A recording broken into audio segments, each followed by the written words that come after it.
to our living room. This is where we do a lot of our brainstorming and dancing, listening to music, and having a lot of fun. And this is part of what I've wanted to do for a long time, kind of at home with Gay and Katie. So this is part of our house tour. So welcome.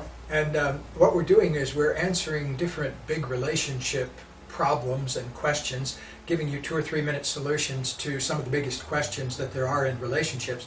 A study recently came out with 35,000 couples where they asked couples, what do you fight about most? The number 1 thing was money, the number 2 thing was chores, the number 3 thing was sex, and the number 4 thing was children. So we've talked about some of those other items, and we wanted to talk a little bit about sex, particularly with reference to jealousy.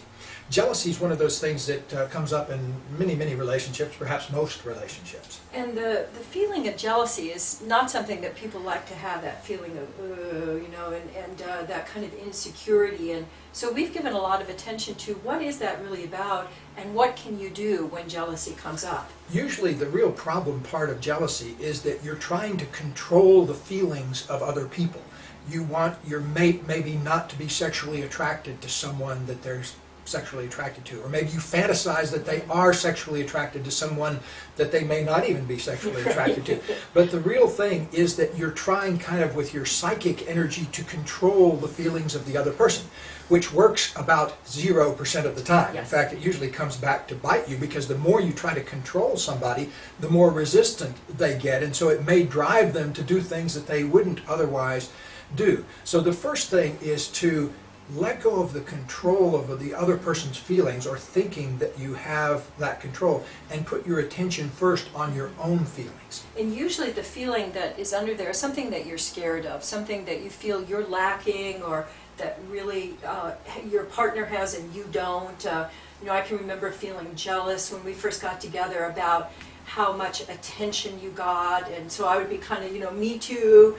And so really owning that I was scared that you were going to get so famous that you'd leave me, and actually sharing that with you, and then opening up to what is it that I think you have that I could actually own myself, and then learning from you, like learning how to speak in public, or learning how to take up my whole space. And so jealousy is a great gateway to learning.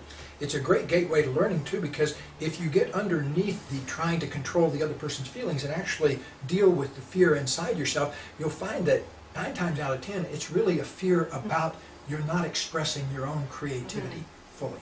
And so if you can put your attention on expressing your creativity, you don't have that urge to control everybody else's feelings.